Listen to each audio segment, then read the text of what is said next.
ఈ ఎలక్షన్తోని గవర్నమెంట్లు కింద మీద అయ్యేది లేదు, మనకి ఇప్పటికిప్పుడు అర్జెంటుగా మరి కొత్తగా వచ్చేది ఏం లేదు. కానీ ఈ ఎలక్షన్తోని ఎవరైతే గద్దెనెక్కి మనల్ని మోసం చేస్తున్నారో వాళ్లకు గుణపాఠం చెప్పేందుకు మాత్రం ఇది కరెక్ట్ మోకా అనే మాట నేను మీకు గుర్తు చేస్తా ఉన్నా.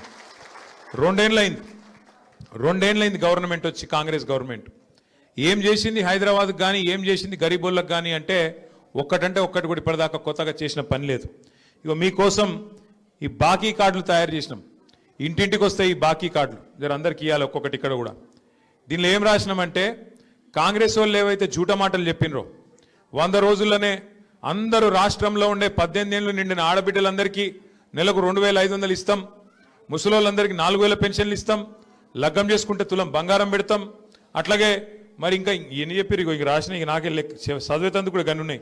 వికలాంగులకు 6000 పెన్షన్లు ఇస్తాం, షాదీ ముబారక్ తులం బంగారము, వాటితో పాటు ఇక రైతు బంధు, చదువుకున్న ఆడపిల్లలు ఉంటే వాళ్ళకి స్కూటీలు ఇస్తాం, అందుకే చదువుకున్న పిల్లలుంటే వాళ్ళకు సంవత్సరం లోపల 2 లక్షల ఉద్యోగాలు ఇస్తాం, చదువుకొని కూడా ఉద్యోగం రాకపోతే నెలకు 4000 రూపాయలు ఇస్తాం. ఇట్లా వాళ్ళ నోళ్ళకు మొక్కాలే, నోటికి ఎంత వస్తే అంత 420 హామీలు ఇచ్చి అన్ని 100 రోజులనే పూర్తి చేస్తామని చెప్పి పచ్చి జూట మాటలు చెప్పి గద్దెనెక్కింది కాంగ్రెస్ ప్రభుత్వం. మరి గద్దెనెక్కినాక 2 సంవత్సరాలలో ఏం చేసినారా కాంగ్రెస్ వాళ్ళు అంటే, ఒకటి మాత్రం చేసిరు. ఒక కొత్త ఇల్లు కట్టలే, ఒక ఇటుక పెట్టలే, హైదరాబాద్లో కనీసం పొక్కలు కూడా ఉడుస్తలేరు రోడ్ల మీద. కానీ ఒక్కటి మాత్రం పొక్తాగా చేస్తున్నాడు. ఏం చేస్తుండు, గరీబోళ్ళ ఇండ్లు ఎక్కడుంటే అక్కడికి మాత్రం బుల్డోజర్ మాత్రం పంపిస్తున్నాడు. హైడ్రా అని చెప్పి ఒక కొత్త దుకాణం పెట్టి కొత్త ఇల్లు కట్టింది లేదు, ఒక పట్టా ఇచ్చింది లేదు. ఉన్న ఇండ్లు గులగొట్టుట్లో మాత్రం ఫస్ట్ ఉన్నాడు, ఇండ్లు మాత్రం గులగొడతా ఉన్నాడు. జూబ్లీ హిల్స్ వాళ్ళు, షేక్పేట వాళ్ళు ఇవాళ మీరు చేయవలసిన ఆలోచన ఒక్కటే, మీకు కారు కావాలన్నా బుల్డోజర్ కావాలన్నా ఏదో ఒకటి ఆలోచన చేసుకోరు. మీకు కారు కావాలంటే టీఆర్ఎస్ గెలవాలి, కేసీఆర్ గెలవాలి, గోపీనాథ్ భార్య మాగంటి సునీతమ్మ నిలబడ్డది, ఆమె గెలవాలి. ఇక మీ ఇంటికి బుల్డోజర్ రావాలి, హైడ్రా రావాలంటే మాత్రం పక్కా మీరేం చేయాలనో అది చేయండి. నేనేదో ఇది మిమ్మల్ని భయపెడతానికి చెప్తలేను, ఉన్న వాస్తవం చెప్తున్నా. ఉన్న వాస్తవం ఏంది ఈరోజు అంటే, ఇవాళ మీరు చూస్తే రేవంత్ రెడ్డి ప్రభుత్వం, కాంగ్రెస్ ప్రభుత్వం వచ్చినాక కోర్టులంటే గౌరవం లేదు, పేదవాళ్ళంటే గౌరవం లేదు. మీ దగ్గర కాయిదాలు ఉన్నాయా, కాయిదాలు లేవా, పట్టి లేదు.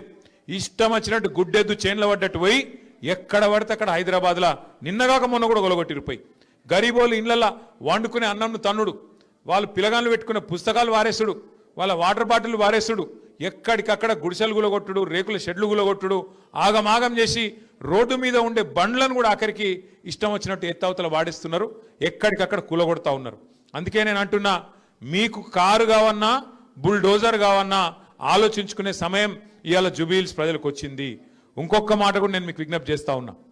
ఇప్పుడు ఈ ఎన్నికల్లో వాళ్ళకు సురుకు పెడితేనే, వాళ్ళకు గుణపాఠం చెప్తేనే వాళ్ళకు బుద్ధి వస్తుంది.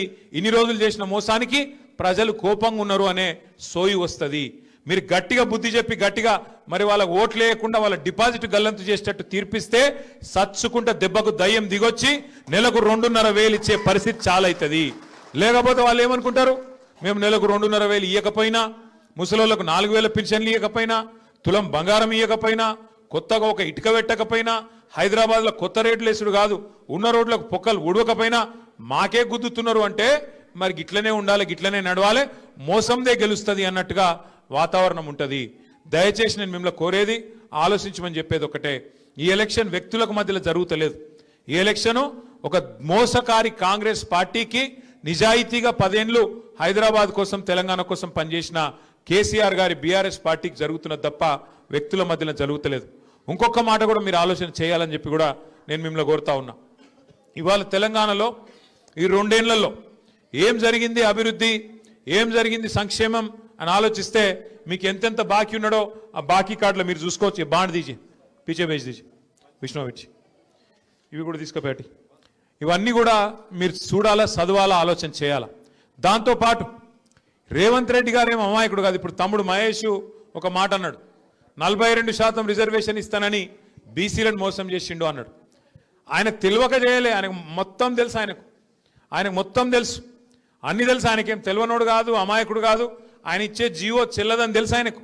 ఎందుకంటే పార్లమెంట్లో చేసే పని అసెంబ్లీలో చేస్తే, పార్లమెంట్లో చేయాల్సిన చట్టం అసెంబ్లీలో చేస్తే అది చెల్లదని తెలుసు, జీవో ఇస్తే అది నిలబడదని తెలుసు, కోర్టుకు పోతే కోర్టు కొట్టేస్తుందని తెలుసు, కానీ బీసీలను మోసం చేసేందుకు 4 ఓట్ల కోసం డ్రామా ఆడి 42% రిజర్వేషన్ అని చెప్పి బీసీలకు మోసం చేసిండు.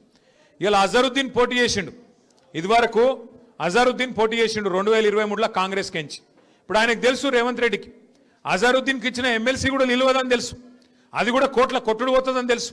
కానీ అజర్ భాయ్ కో భీ చూనా లగా దియే, అజర్ భాయ్ కో భీ బకరా కర్ దియే, ఉన్కా భీ కామ్ తమాం కర్ దియే. ఆయనను కూడా మోసం చేసిండు. ఆయనకు పక్కా తెలుసు షేక్పేట వెనక మొన్నేదో జాగిచ్చిన నేను అల్కాపురిలా మీకు 2.5 గజాలు ఖబరస్థాన్ కోసం ఇచ్చిన అని చెప్పి ముస్లింలను మోసం చేసే ప్రయత్నం చేసిండు. అది కూడా ఆయనకి ఎరికే, అది మోసం అని తెలుసు. झूठ है मालूम है उनको, फरेब है मालूम है, वो नहीं टिकता मालूम है, वो आर्मी का लैंड है वो भी मालूम है. फिर भी एक कागज निकाल दिए, बोल दिए अरे भाई आपको खबरस्तान के लिए मैं जमीन दे दिया. वहां गए तो क्या हुआ, जमीन का कागजात तो दे दिए, वहां गए तो आर्मी वाले आए, अरे यहाँ पे आए तो डंडा मारता हूं भागो बोल के यहां से भगा दिए.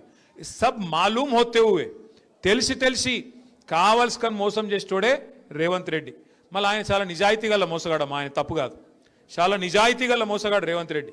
ఆయన ముందే చెప్పిండు ప్రజలు మోసం చేసేటోళ్ళకే నమ్ముతారు, గొర్రె కషాయాన్ని నమ్ముతుంది అని చెప్పి ఆయన చెప్పి మోసం చేసేటోళ్ళకి నమ్ముతారు కాబట్టే నేను మోసం చేస్తున్నాను కూడా చెప్పిండు. అది కూడా టీవీలలో ఉన్నది, యూట్యూబ్లో ఉన్నది, మీరు చూసుకోవచ్చు.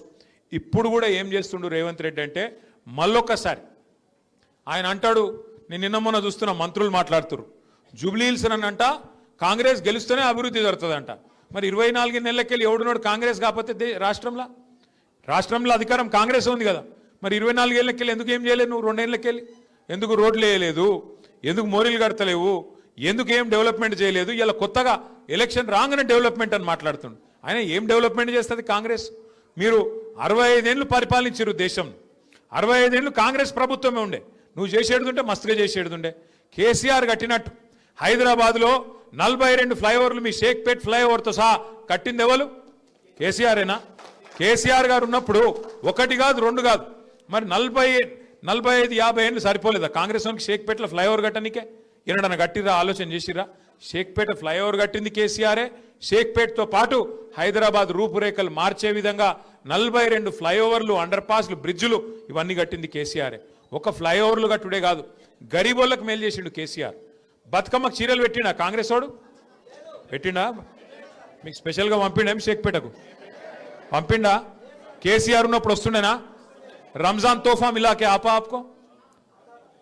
क्यों रेवंत रेड्डी दिए रमजान का तोहफा आपको? केसीआर देते थे, बतुकम्मा में हिंदू बहनों को साड़ी देते थे, रमजान के टाइम पे आपको तोहफा देते थे. क्रिश्चियन अगर है तो आपको क्रिसमस के दौरान क्रिसमस गिफ्ट मिलता था. अभी इन्हों आने के बाद चल रहा है सब कुछ तोहफा मिल रहा है आपको?